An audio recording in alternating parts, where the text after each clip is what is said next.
आदाब अर्ज़ है नाज़रीन, मैं आसिफ अली और आप देख रहे हैं रूबी उर्दू न्यूज़। सबसे पहले नजर डालेंगे अहम खबरों पर।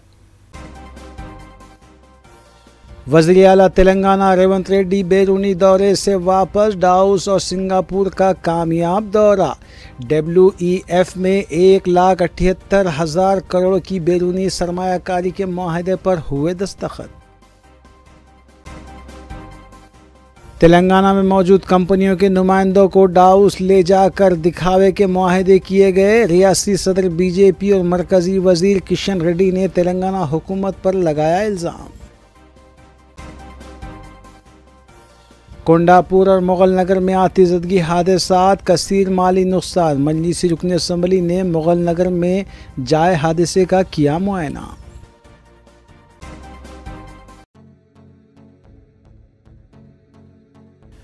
देखते हैं खबरों की तफसील। वज़ीर तेलंगाना रेवंत रेड्डी सिंगापुर और डाउस स्विट्ज़रलैंड का एक कामयाब दौरे के बाद जुमा की सुबह हैदराबाद पहुंचे। हैदराबाद में कांग्रेस कायदीन की जानिब से उनका पुरतपाक खैर मक़दम किया गया। वाज़ेह है कि इस कामयाब दौरे के दौरान वर्ल्ड इकनॉमिक फोरम कॉन्फ्रेंस में वज़ीर तेलंगाना रेवंत रेड्डी ने राइजिंग तेलंगाना वफद के हमरा तकरीबन 1,78,000 करोड़ की बैरूनी सरमायाकारी के मुआहदात पर दस्तखत किए हैं। नाज़रीन, इस खबर के साथ दीगर खबरों पर नजर डालेंगे सना अहमद के साथ। तेलंगाना के वज़ीर आला रेवंत रेड्डी सिंगापुर और स्विट्ज़रलैंड के दौरे से हैदराबाद लौट आए हैं। सिंगापुर में भी अपने दौरे के दौरान वज़ीर आला ने मुख्तलिफ कंपनियों और मुकामी हुकूमत के नुमाइंदों से मुलाकात की थी और डाउस में आलमी इक़्तिसादी फ़ोरम के दौरान मुख्तलिफ कंपनियों के नुमाइंदों और सनतकारों से भी मुलाकात हुई थी। डाउस में तकरीबन 20 याददाश्त मफाहिमत पर दस्तखत हुए हैं और 1.79 लाख करोड़ रुपये की सरमायाकारी के मुआहदों पर इत्तेफाक हुआ है। एयरपोर्ट पहुंचने पर वज़ीर आला का कांग्रेस पार्टी के अरकान मुखन्ना ने इस्तकबाल किया।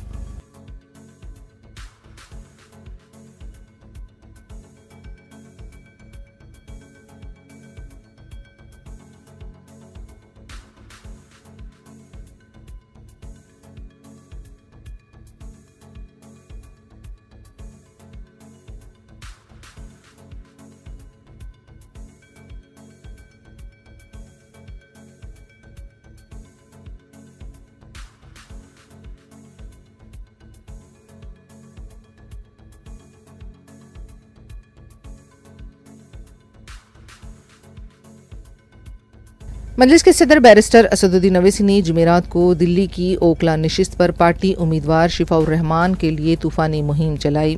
अवाम की तरफ से बैरिस्टर अवैसी का वालिहाना इस्तकबाल किया गया।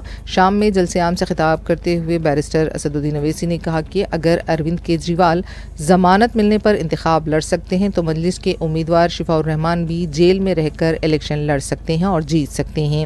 सदर मजलिस ने जॉर्ज फर्नांडिस का भी हवाला दिया और कहा कि बिहार की जेल में रहकर जॉर्ज फर्नांडिस ने इलेक्शन जीता था और अब शिफाउर रहमान भी इलेक्शन जीतेंगे। सदर मजलिस ने नरेंद्र मोदी और केजरीवाल को एक ही सिक्के के दो रुख करार दिया। सिसोदिया को बेल क्यों हो गई, शिफा को बेल क्यों नहीं होती, जैन को बेल हो जाती है, ताहिर हुसैन को बेल नहीं होती है। बताओ कौन किससे मिला हुआ है, ये आपको 5 तारीख के दिन तय करना। मेरे अजीज दोस्तों और बुजुर्गों, मुख्यमंत्री जेल में था 6 महीने, छोटा रिचार्ज केजरीवाल 6 महीने शराब के केस में जेल में था और आज 6 महीने के बाद निकलकर मुख्यमंत्री बनकर जेल में था और शिफा जेल से इलेक्शन लड़ रहा है। हमारी बहन अवाम के दरमियान में आकर अपने मासूम बच्चे और अपने शौहर के लिए बेबसी का इजहार कर रही है। तो जनता को तय करना है।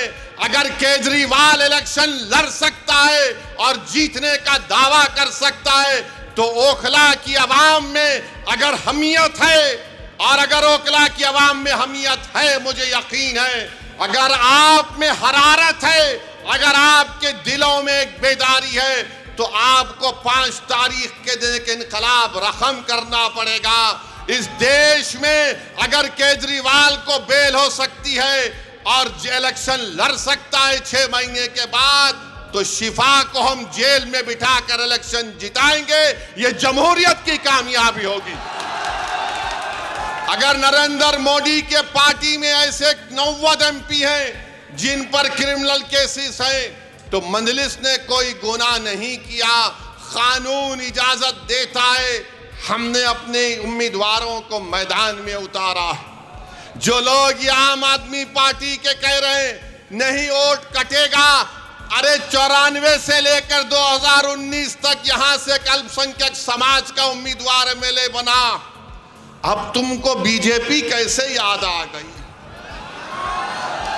तुमको ईडी पकड़ के लेके गई। तुम कौन सी चाय पीकर बेल हासिल करे हमको बताओ।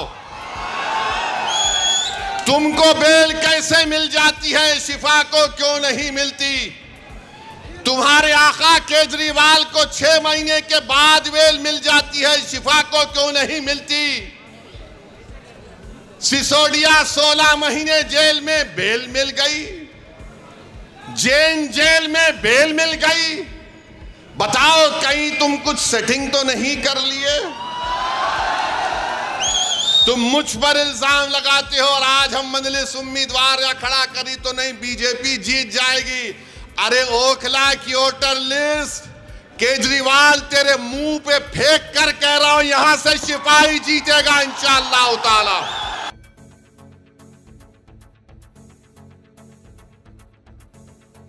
तेलंगाना के वज़ीर-ए-आला रेवंत रेड्डी के डाउस दौरे और सरमायाकारी के दावों पर बीजेपी और बीआरएस पार्टी की तरफ से शदीद रद्द-ए-अमल सामने आया है। मीडिया से बात करते हुए बीआरएस पार्टी के लीडर मन्ने कृषांक ने गुज़िश्ता साल वज़ीर-ए-आला के डाउस दौरे के दौरान हुए माहिदों पर व्हाइट पेपर जारी करने का मुतालबा किया।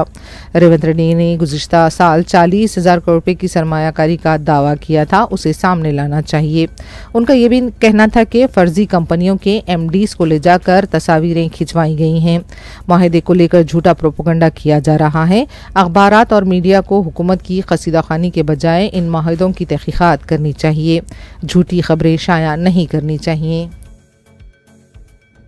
వారు నిరూపించుకోవాలనుకుంటే ఓపెన్ గా వైట్ పేపర్ రిలీజ్ చేయండి। కేవలం ఇదొకటే కాదు, గత సంవత్సరంలో రేవంత్ రెడ్డి గారు 40,000 కోట్లను ఏదైతే ప్రకటించారో అదాని 12,400 కోట్లు, గోధి ఇండియా 8,500 కోట్లు, మిగతా ఏదైతే కంపెనీలు మా ప్రభుత్వం నుంచి ఏదైతే పైప్ లైన్లో ఉండేనో ఆల్రెడీ మేము అనౌన్స్ చేసిన ఏదైతే కంప్లీట్ అయినాయో అవి కాకుండా నువ్వు ఏది తీసుకొని వచ్చినావు, ఏది గ్రౌండ్ అయినాయి, దాని మీద వైట్ పేపర్ రేవంత్ రెడ్డి గారు పెట్టాలి। ప్రజలను మోసం చేసుడు, ఉట్టిగా అబద్ధాలు చెప్పుడు, రాష్ట్రంలో రైతులను మోసం చేస్తేవి, రాష్ట్రంలో మొత్తం అందరినీ మోసం చేస్తే అందుకే పోయి కొత్తగా ఫారినర్స్ని మోసం చేసి వస్తున్నావు కాబట్టి దీన్ని ఎవరు కూడా నమ్మేటట్లేరు।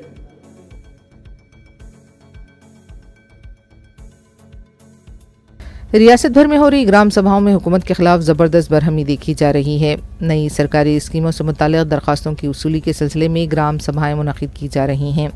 निज़ामबाद, सूर्यापेट और दूसरे अजला से खबरें मिल रही हैं कि आवाम की बड़ी तादाद ग्राम सभाओं में शरीक तो हो रही है, लेकिन सरकारी स्कीमों से फ़ायदा न होने को लेकर ओहदेदारों से चुपते हुए सवालात किए जा रहे हैं। अवाम का कहना है कि प्रजा पालना के वक्त भी दरख्वास्त दाखिल की गई थी, लेकिन अब तक उनके नाम फहरिस्त में नहीं आए हैं। गुज़िश्ता 3 दिनों से रियासत के मुख्तलिफ इलाकों से ग्राम सभाओं में अवाम की बरहमी देखी जा रही है। एक दिन कबल एक शख्स ने ग्राम सभा में खुदकुशी की भी कोशिश की थी। रियासती वुज़रा बार बार ये कह रहे हैं कि हर घर इंदिरम्मा घर और राशन कार्ड मिलेंगे, लेकिन अवाम का एहतजाज जारी है।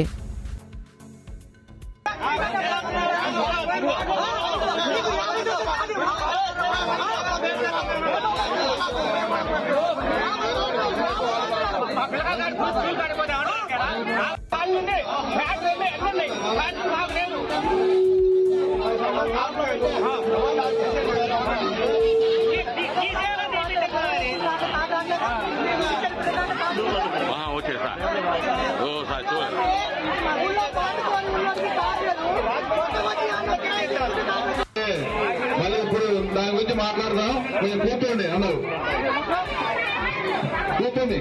ఇండివిజువల్ ఒకళ్ళు కాదు, ఎంపీలు మనం చెప్తే కాదు, ఎవరు చేసి కాదు, అప్లై చేసి పైనుంచి వచ్చినాయి రానోడే పెడదామని చెప్తాను రానోడికి।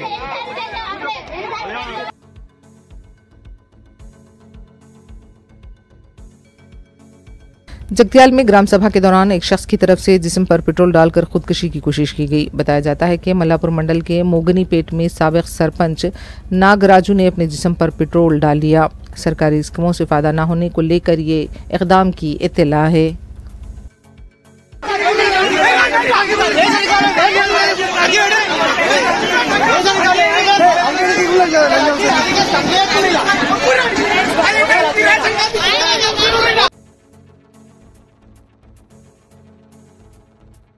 इस दौरान कमलापुर में ग्राम सभा के दौरान कांग्रेस और बीआरएस कारकुनों के दरमियान बहस व तकरार हो गई और फिर बीआरएस के एमएलए कौशिक रेड्डी पर टमाटर फेंके गए। तफसीलात के मुताबिक कौशिक रेड्डी ओहदेदारों और मुकामी कांग्रेस के लीडर से सवाल कर रहे थे कि आखिर आवाम को क्यों सरकारी स्कीमों से फायदा नहीं हो रहा है। साबिक में भी दरखास्तें वसूल की गई थीं। कांग्रेस के कारकुन इस दौरान बरहम हो गए और कौशिक रेड्डी पर मुबैना टमाटर फेंके गए। पुलिस को 2 मुतसादम ग्रुपों को मुंतशिर करने के लिए काफ़ी मशक्कत करनी पड़ी।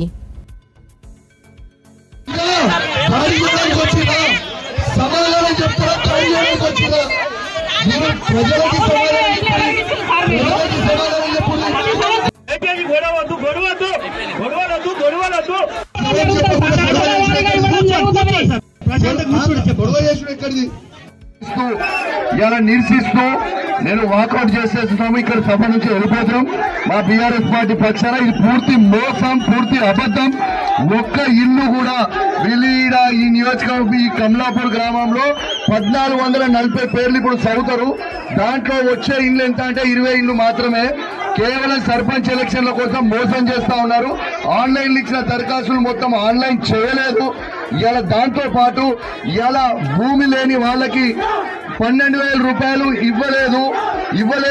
కాబట్టి దీన్ని నిరసిస్తూ మేము బీఆర్ఎస్ పార్టీ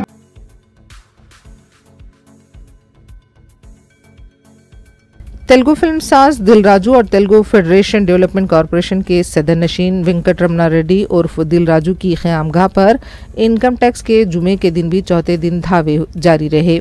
बताया जाता है कि दिलराजू की क़यामगाह से ओहदेदारों ने अहम दस्तावेजात भी हासिल की हैं। दिलराजू को सागर सोसाइटी में वाक़ उनके दफ्तर श्री वेंकटेश्वरा क्राइशनिस के दफ्तर में भी ले जाया गया। गुज़िश्ता रोज़ भी ये इत्तला आई थी कि दिलराजू के लॉकर्स की भी तलाशी ली गई थी। दिलराजू के अलावा दीगर फिल्मी शख्सियतों के मकानात पर भी धावे हुए हैं।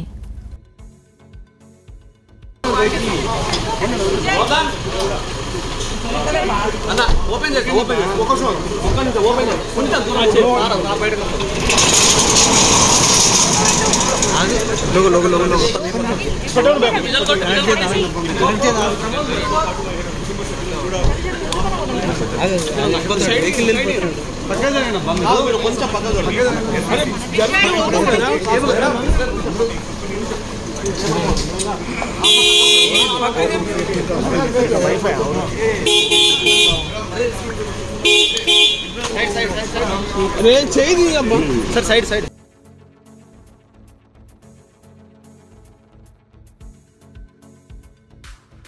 कोंडापुर में महिंद्रा गाड़ियों के शोरूम में आग लगने का वाकया पेश आया। आग लगने के इस वाक़े में कई नई गाड़ियां जलकर खाकिस्तर हो गई। आग लगने की वजह से काफ़ी देर तक मसरूफ शाहरा पर ट्रैफिक में खलल देखा गया। ये भी इत्तला है कि शोरूम से मुत्तसिल होटल की एक इमारत को भी मामूली तौर पर नुकसान हुआ है।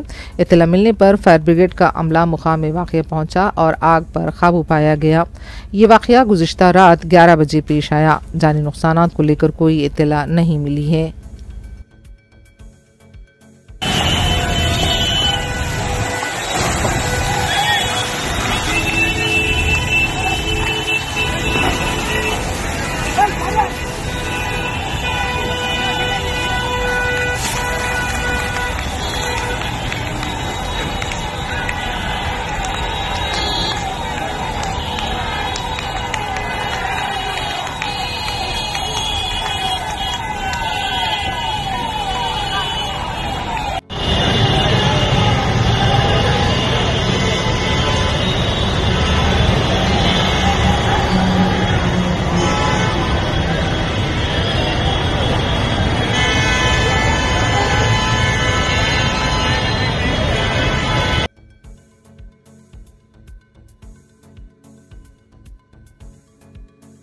बाजूपल्ली के निजामपेट इलाके में टिफिन सेंटर में धमाके के साथ आग लग गई। बताया जाता है कि सिलेंडर से गैस के अखराज के बाद धमाका हुआ और आग लग गई। फौरी स्टॉल में रखे गए सिलेंडर को बाहर निकाल दिया गया। आग इतनी शदीद थी कि उसने मुत्तसिल 3 छोटे फूड स्टॉल्स को भी अपनी लपेट में ले लिया। इत्तला मिलने पर फायर ब्रिगेड का अमला मुकाम में वाक़या पहुंचा और आग पर काबू पाया गया। बाचूपल्ली पुलिस तहकीकात कर रही है।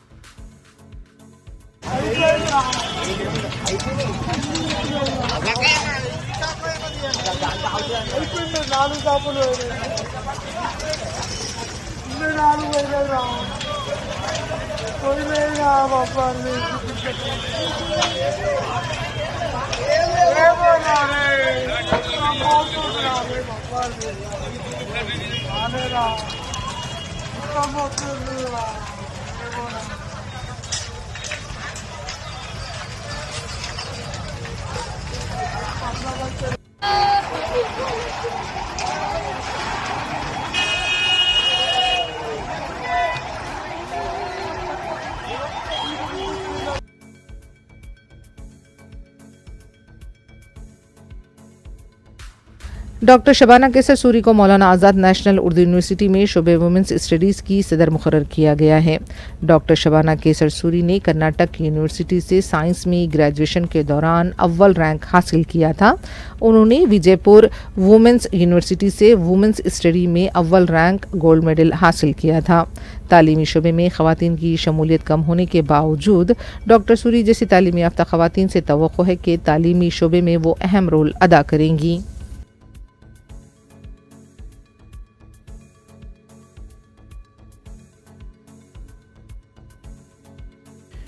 रियासती वजीर उत्तम कुमार रेड्डी उस वक्त एक कार हादसे में बच गए जब उनके काफिले में जा रही कारें एक दूसरे से टकरा गई। ताहम इत्तलात के मुताबिक वो महफूज हैं। नाज़रीन, इस खबर के साथ दीगर खबरों पर तफसीली नजर डालेंगे मोहम्मद अख्तर के साथ। तेलंगाना के वजीर उत्तम कुमार रेड्डी के काफिले में शामिल गाड़ियां हादसे का शिकार हो गई, ताहम वजीर की गाड़ी महफूज रही। ये वाक़या नलगोंडा ज़िले के गिरिडीपल्ली में पेश आया। रियासती वजीर हुजूरनगर से जान पहाड़ जा रहे थे कि अचानक उत्तम कुमार रेड्डी के काफिले की 6 गाड़ियां आपस में टकरा गईं। रियासती वजीर की गाड़ी के ड्राइवर ने अचानक ब्रेक लगाया, जिसके नतीजे में पीछे आने वाली गाड़ियां एक दूसरे से टकरा गईं।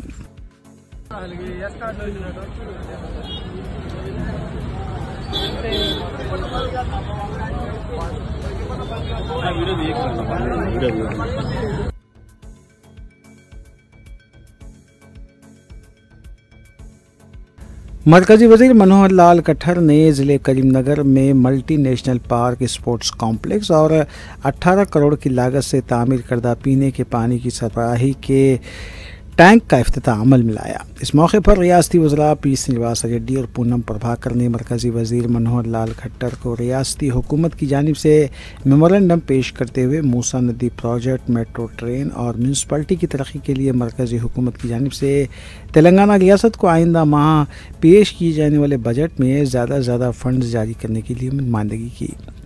मरकजी ममलिकती वज़ीर दाखिला बंडी संजय ने खिताब करते हुए कहा कि करीमनगर की तरक्की और करीमनगर को स्मार्ट सिटी में तब्दील करने के लिए मेरे और रियासती वज़ीर पूनम प्रभाकर और BRS रुकन असम्बली जी कमलाकर के दरमियान जो सियासी दूरियां हैं इसको ख़त्म करते हुए पूनम प्रभाकर और जी कमलाकर के ताउन से करीमनगर को रियासत का मिसाली ज़िला बनाने के लिए काम करूँगा।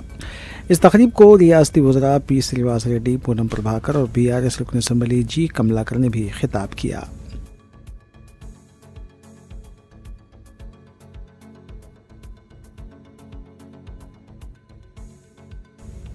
मरकजी वज़ीर और रियासती सदर BJP किशन रेड्डी ने हैदराबाद में मीडिया कॉन्फ्रेंस से खिताब करते हुए कांग्रेस पार्टी पर बरहमी का इजहार किया और कहा कि यही वो कांग्रेस पार्टी है जिसने सरदार वल्लभ भाई पटेल को नज़रअंदाज किया था। उन्होंने कांग्रेस पार्टी को ख़ानदानी जमात करार देते हुए कहा कि मुल्क की आज़ादी के बाद नेहरू ख़ानदान का राज चला। दरमियान में तेलुगु रियासत से ताल्लुक़ रखने वाले PV नरसिम्हा राव को मुल्क के वज़ीर आज़म के ओहदे पर फायज़ किया गया, लेकिन बाद में उनकी काफ़ी बेइज्जती की गई। किशन रेड्डी ने दावा किया कि मुल्क की आवाम ख़ानदानी कांग्रेस पार्टी को 11 साल पहले ही बेदखल कर चुकी है। मुल्क के वज़ीर आज़म के ओहदे पर नरेंद्र मोदी को फायज़ करना इसकी निशानी है। और वज़ीर-ए-आज़म नरेंद्र मोदी सिर्फ 11 साल में मुल्क का नक्शा बदलते हुए भारत को दुनिया भर के लिए मिसाली ममालिक में शामिल किया है। उन्होंने गुजरात और बिहार की तरक्की को भी एनडीए की देन करार दिया।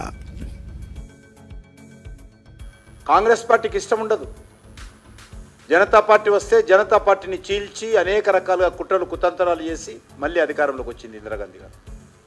ఎందుకంటే వాళ్ళు ఒకటి ఈ దేశంలో నిరూపించాలనుకుంటున్నారు, ఈ దేశంలో నెహ్రూ పాలన తప్ప, నెహ్రూ కుటుంబం తప్ప ఇంకెవరు కూడా పరిపాలన చేయలేరు, ఆ రకమైనటువంటి హక్కు లేదు, మాకు మాత్రమే ఉంది, కాంగ్రెస్ పార్టీకే హక్కు ఉంది, నెహ్రూ కుటుంబానికే హక్కు ఉంది.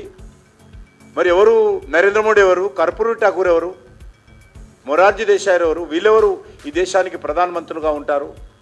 అందులో నరేంద్ర మోడీ గారు ఒక పేద కుటుంబం నుంచి వచ్చాడు, ఆయనకు అర్హత ఎక్కడిది అనే విధంగా ఈరోజు కాంగ్రెస్ పార్టీ మాట్లాడుతుంది. ఏ రోజు కూడా పేదల గురించి మాట్లాడలే, ఏ రోజు కూడా బలుగు బనేరుగాల గురించి.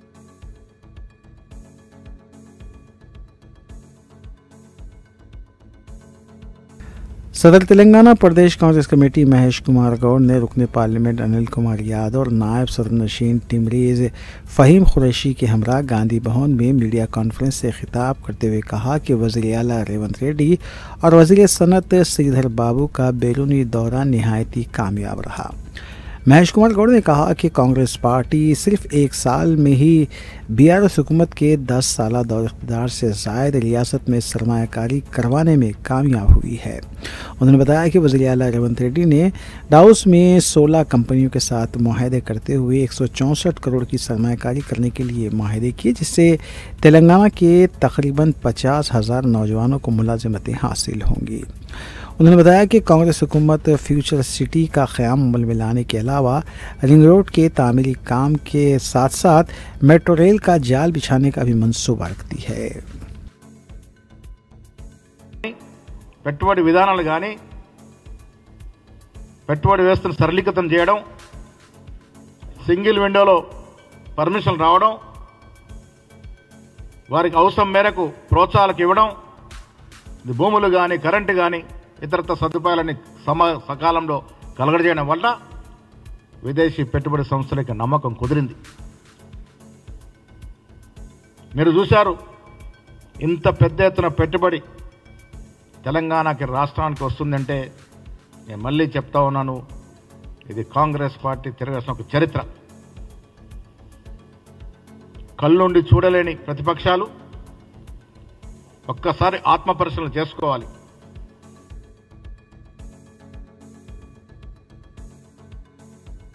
दोनों तेलुगु रियासतों तेलंगाना और आंध्र प्रदेश में सुबह के औकात में शदीद कोहर देखी जा रही है। हैदराबाद, विजयवाड़ा, विशाखापट्टनम और तिरुपति जैसे शहरों में गाड़ी चलाने वालों को सख्त मुश्किलात का सामना है। हैदराबाद के एलवी नगर, वंसलीपुरम, हयात नगर के अलावा मुज़ाफ़ाती इलाक़ों पैदाम्बरपेट और अब्दुल्लापुर मेट में कोहर ने हद निगाह को महदूद कर दिया है, जिसके बायस गरीब की गाड़ियां भी नज़र नहीं आती। हैदराबाद विजयवाड़ा हाईवे पर गाड़ियां हेडलाइंस की रोशनी में आहिस्ता चल रही हैं। पुलिस ने गाड़ियां चलाने वालों को मोहतात रहने की हिदायत देते हुए चौराहों पर एहतियाती बरतने का भी मशवरा दिया है।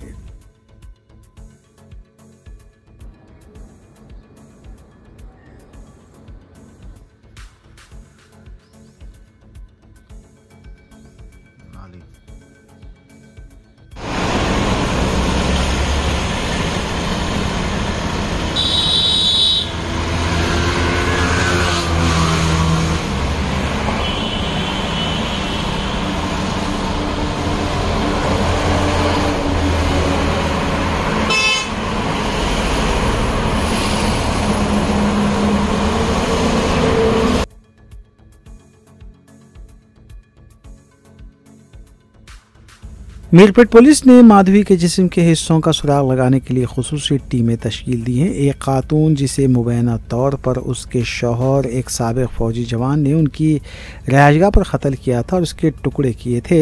जनवरी 15 को गुरुमूर्ति, साबिक फ़ौजी जवान जो अब सिक्योरिटी गार्ड के तौर पर काम करता है, उसने अपनी बीवी का कत्ल कर दिया, लेकिन अपने ससुराल वालों को इत्तला दी कि उनकी बेटी लापता हो गई है। यह वाक़या उस वक्त सामने आया जब माधुरी के वालिदैन ने 18 जनवरी को मीरपेट पुलिस स्टेशन में गुमशुदगी की शिकायत दर्ज करवाई। तहकीकात के दौरान गुरुमूर्ति को मरकजी मुलजिम के तौर पर लिया गया था। पूछगिछ पर उसने अपनी बीवी को उनके घर में बेदर्दी से कत्ल करने का एतराफ़ किया। ज़राए ने बताया कि गुरुमूर्ति ने मुबैना तौर पर माधुरी की नाश को अपने बाथरूम में टुकड़े टुकड़े कर दिया था। उसकी बाक़ियात को उबालने के लिए एक प्रेशर कुकर इस्तेमाल किया था और उसकी हड्डियों को पाउडर बनाया था। कहा जाता है कि 3 दिन के दौरान उसने बाक़ियात को एक ठेले में बांधकर मीरपेट की एक करीबी झील में फेंक दिया। माधुरी की बाक़ियात की तलाश के लिए पुलिस के अलावा कुत्तों के दस्तों को तैनात किया गया है। बाक़ियात का पता लगाने के लिए SDRF और फायर डिपार्टमेंट को भी तलब किया गया है।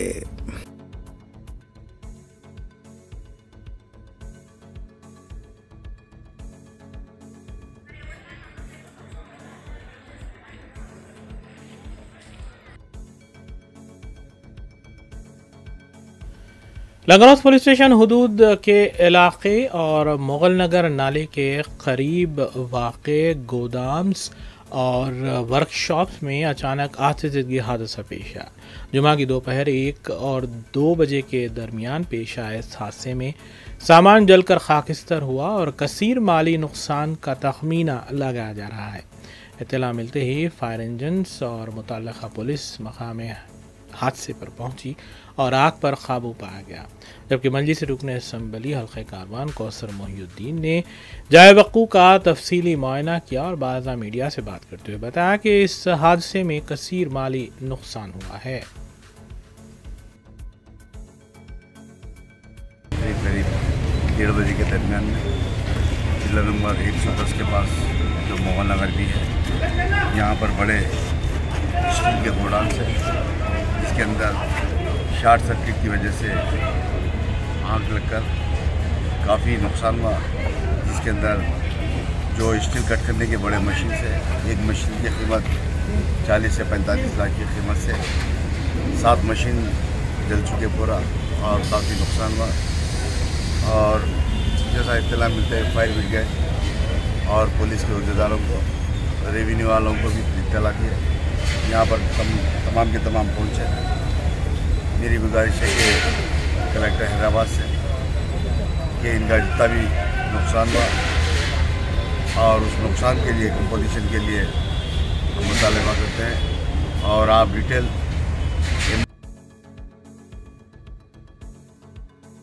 कुल्लू में इत्तेहादुल मुस्लिमीन के अरकान असम्बली मुतल्लिका हल्कों में जारी तरक्याती कामों की तकमील और अवामी फलाह बहबूद के कामों में मसरूफ़ हैं। इस सिलसिले के तहत मजलिस रुकन असम्बली हल्क़े कारवान कौसर मोहिउद्दीन ने हल्क़े के मुख्तलिफ इलाक़ों का दौरा करते हुए तरक्याती कामों का मुआयना किया। मजलिस रुकन असम्बली कौसर मोहिउद्दीन ने गोलकुंडा, रेशमबाग, जमाली कुंटा और टोली चौकी का दौरा करते हुए VDCC रोड के कामों और रीमॉडलिंग का तफसीली जायजा लिया। इस मौके पर उनके हमरा GHMC अहदेदारों के अलावा इब्तदाई सुदूर, मोतमदीन और सरगम मजलिसी कारकुन भी मौजूद थे।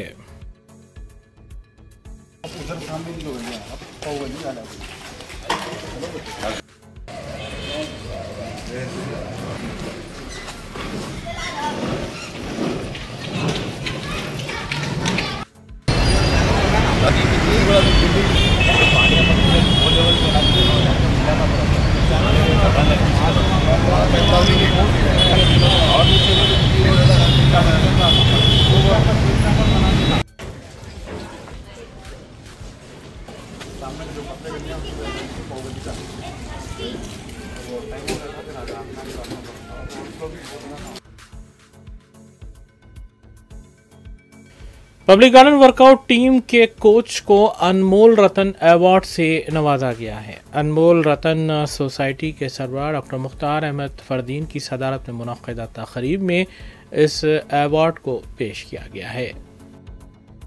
पब्लिक गार्डन वर्कआउट टीम के कोच ट्रेनर सैयद खालिद अहमद अशरफी को उनकी खिदमात के लिए गुज़िश्ता दिनों तहनीत पेश की गई और तंदुरुस्ती हज़ार नेमत अनमोल रतन अवार्ड से भी नवाजा गया।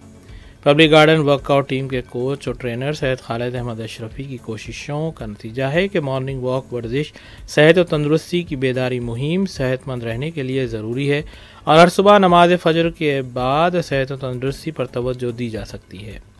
डॉक्टर मुख्तार अहमद फरदीन सदर सोसाइटी ने खुसूसी तौर से मेंबरान morning walk public garden workout से ख्वाहिश की कि senior coach trainer Syed Khalid Ahmed Ashrafi की खिदमत से ज़्यादा फ़ायदा उठाएँ। खालिद अहमद अशरफी ने बताया कि मॉर्निंग वॉक वर्जिश और पब्लिक गार्डन वर्कआउट टीम में शामिल होकर सेहतमंद बने और ये खिदमत हर सुबह पब्लिक गार्डन में दी जा रही हैं और इस टीम के अहम तरीन मेंबरान में मोहम्मद अली, मोहम्मद जावेद, मोहम्मद उमर, मोहम्मद शकील के अलावा दीगर शामिल हैं। वर्कआउट टीम के मेंबर के साथ इस जगह पे मौजूद हैं और हमारे इस जगह पे मौजूद हैं और हमारे दरमियान में माशाल्लाह वर्कआउट की पूरी टीम जो है हाजिर खिदमत है। वर्कआउट को टीम जो लीड करने वाले हैं मोहम्मद अली साहब है, उमर साहब है, जावेद साहब हैं, वाह साहब हैं और शकील साहब हैं। बहरहाल इस टीम के ठीक है ना। फिर उसके बाद मैं लाइन को एम्प्लॉय रहा, फिर घूमते घूमते फिर आनंदा ग्रुप बोल के है फिश का कारोबार है, वो लोग के पास भी बॉडी गार्ड रहा। फिर मेरे को तब समझ में आया कि भाई नमाज़ों का प्रॉब्लम हो रहा, इसमें इबादत नहीं हो रही। फिर मैं अपना मार्शल आर्ट करा हुआ था मैं, तो मैं सोचा कि मुझे आप भी उस टीम के हिस्सा थे।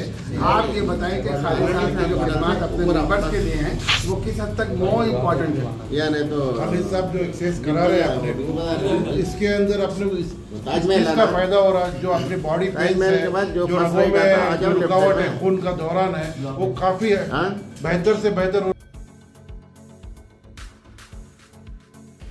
गोलपुरा में वाक़ जामिअतुल मोमिनात में कमसिन बच्चों को हिफ्ज़ कुरान भी करवाया जाता है। इस सिलसिले के तहत 5 साला तालिब इल्म ने हिफ्ज़ कुरान की तकमील की। जामिअतुल मोमिनात में कमसिन तालिब इल्म हाफिज़ मोहम्मद अरीब बिन मोहम्मद करीमुद्दीन साकिन हैदराबाद ने 5 साल 6 माह की उम्र में 1 साल के खलील अरसे में जामिअतुल मोमिनात के शोबे हिफ्ज़ कुरान से हिफ्ज़ कुरान की तकमील अमल में लाई। उनकी वालिदा माजिदा की खुसूसी तवज्जो और मेहनत इसमें शामिल थी।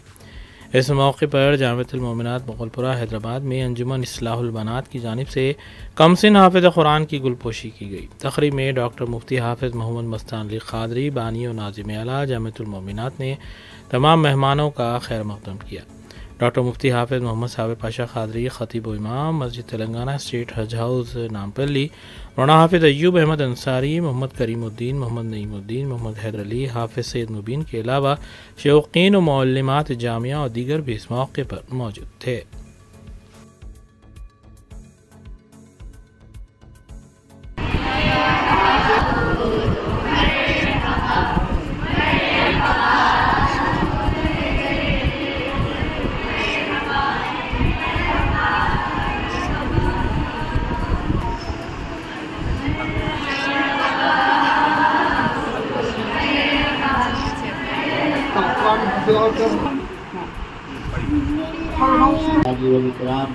मौला करीम आप अपने फजल से हुजूर पाक करती ये इस मदरसे और जामिया के मासूम तालिब इल्म ने फिर से फरमा अल्लाह जब भी पिछली मरतबा कई कमसीन तालिबात और तलबा ने तकमील हिफ्ज़ की नेमत से अल्लाह ताला ने उन्हें सरफराज फरमाया है और जामिया के हक़ में और हिस्से में ये एज़ाज़ अल्लाह ताला ने रखा है। हम उसके शुक्रगुज़ार हैं। अल्हम्दुलिल्लाह आज ने इस कमसीन तालिब इल्म ने मुकम्मिल 30 पारे हिफ्ज़ कुरान किया है। उसके ज़िमन में एक उनकी तहनीत की तकरीब मुनाक़िद की गई है। अल्लाह का फ़ज़ल यही है कि जामिअतुल मोमिनात जिस तरह दुख्तरान मिल्लत इस्लामिया को जामिया मिल्लिया इस्लामिया का 104वां यौम तासीस अलमुनाई की जानिब से रियाद में एहतमाम के साथ मनाया गया। इस मौके पर मुअज़्ज़िज़ शख्सियात ने मेहमानान की हैसियत से शिरकत की। इस तक़रीब का आगाज़ शब्बीर अहमद नदवी की क़िराअत कलाम पाक से हुआ। तक़रीब की निज़ामत मारूफ शायर अब्दुर्रहमान उमरी ने बरमौका बरजस्ता अशार के साथ दिलचस्प अंदाज में पेश की। अपने इब्तदाई कलिमात के बाद उमरी ने जामे का तफसीली तारुफ भी पेश किया, जिसके बाद स्कूली तलबा और तालिबात ने पुरअसर अंदाज में जामे का तराना भी पेश किया। Jamia Millia Islamia alumni association Riyadh के ज़ेर एहतमाम जामिया मिल्लिया इस्लामिया का 104वां यौम तासीस जोश व खरोश के साथ मनाया गया। अहमद अंताब Ali vice president Saif contracting company ने मेहमान की हैसियत से शिरकत की और खिताब भी किया। सदर alumni association engineer Syed Gufran Ahmad ने अपने खैर मकदमी कलिमात में कहा कि तकरीब सिर्फ जामे की यौम तासीस ही की नहीं, बल्कि जामे के फ़ारिगीन के इत्तेहाद और जामे से उनकी मोहब्बत का इजहार भी है। उन्होंने बताया कि एसोसिएशन जामे के मुस्तहक़ को स्कॉलरशिप भी देती आई है। मेहमान खुशी प्रोफेसर फुरखान खमर साबिक़ DMS जामे और साबिक़ वाइस चांसलर राजस्थान और हिमाचल यूनिवर्सिटी ने कहा कि जामिया मिल्लिया इस्लामिया मुल्क की दीगर जामियात से एक अलग मकाम रखती है, क्योंकि वो एक सदी से जामिया अपने क़याम के मकसद को क़ायम रखे हुए है। उन्होंने जामे की तारीख़ और उसके क़याम और मकसद पर तफसीली रोशनी डाली। General secretary association of Indian universities professor Furqan ने तशवीश का इजहार करते हुए कहा कि मुसलमान मुल्क की आबादी में 15% है, मगर लेकिन तालीम के मैदान में उनकी वो तादाद नहीं। इसकी एक वजह मुआशी पसमानदगी है और मुसलमानों में तालीमी बेदारी पैदा करने और तालीमी इदारे क़ायम करने की कोशिश करने की ज़रूरत है। आखिर में उन्होंने साबिक़ तलबा की सताइश करते हुए कहा कि आपसे जामे की पहचान है और आप जामे की तरक्की को ज़ाहिर करते हैं। इस मौके पर सहाफ़ी KN वासिफ़ के अलावा दीगर सहाफ़ियों बशमूल बासित अबू माज और अलमनाई एसोसिएशन के अहम अराकीन और ज़िम्मेदारान भी मौजूद थे। बाज़ां सदर एसोसिएशन के अलावा आफ्ताब निज़ामी ने मीडिया को तफसील भी बताई। आदाद शुमार लेकर के उसका जायजा लिया तो मालूम हुआ ऐसा नहीं है। जदीद तालीमी इदारों में आजकल मुस्लिम बच्चे और बच्चियां तकरीबन बराबर हैं, और बल्कि अगर आप उनकी मेरिट पर जाएं तो बच्चियां बहुत बेहतर परफॉर्म कर रही हैं लड़कों के मुकाबले में, और ये चीज़ मुसलमानों में भी है। जाहिर है कि जो ये बात है, अपना मुल्क बहुत बड़ा है, बहुत डाइवर्सिटी है,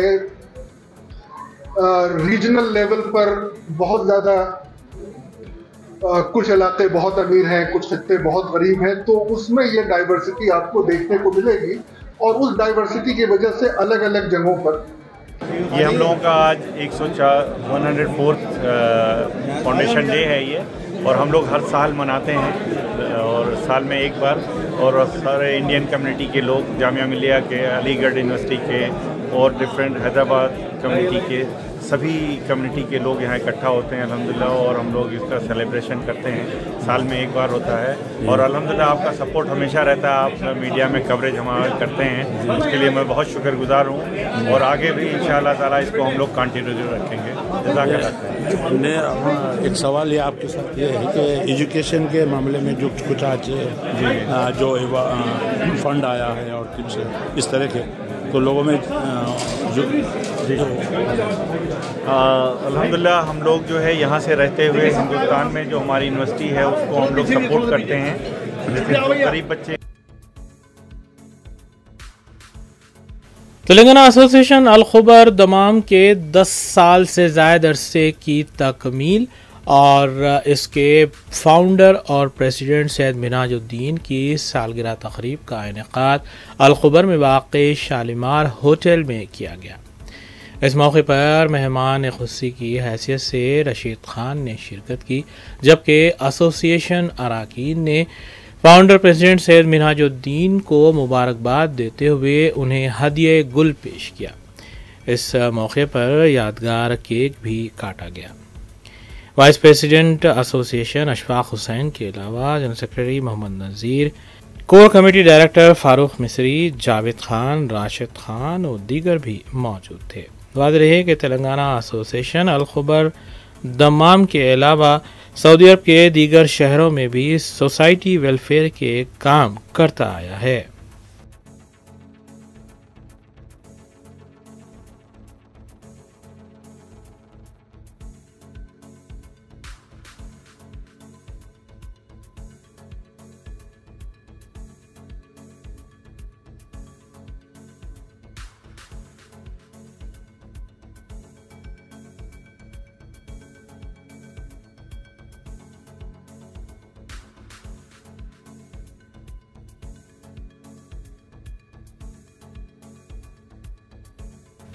आखिर में देखते हैं सुर्खियां एक बार फिर। वज़ीर आला तेलंगाना रेवंत रेड्डी बैरूनी दौरे से वापस। डाउस और सिंगापुर का कामयाब दौरा। WEF में 1,78,000 करोड़ की बैरूनी सरमायाकारी के माहदे पर हुए दस्तखत। तेलंगाना में मौजूद कंपनियों के नुमाइंदों को डाउस ले जाकर दिखावे के मुआहदे किए गए। रियासती सदर BJP और मरकजी वजीर किशन रेड्डी ने तेलंगाना हुकूमत पर लगाया इल्ज़ाम। कोंडापुर और मुगल नगर में आतिशदगी हादसात, कसीर माली नुकसान। मजलिसी रुकन असम्बली ने मुगल नगर में जाए हादसे का किया मुआयना।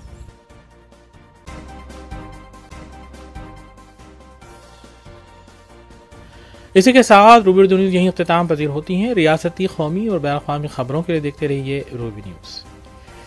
इसके अलावा रूबी न्यूज़ आप हमारी वेबसाइट www.rubynews.in के अलावा यूट्यूब और फेसबुक पर भी देख सकते हैं। हम इस उम्मीद के साथ आपसे इजाज़त लेंगे कि आपका आने वाला दिन अच्छा होगा। अस्सलाम वालेकुम।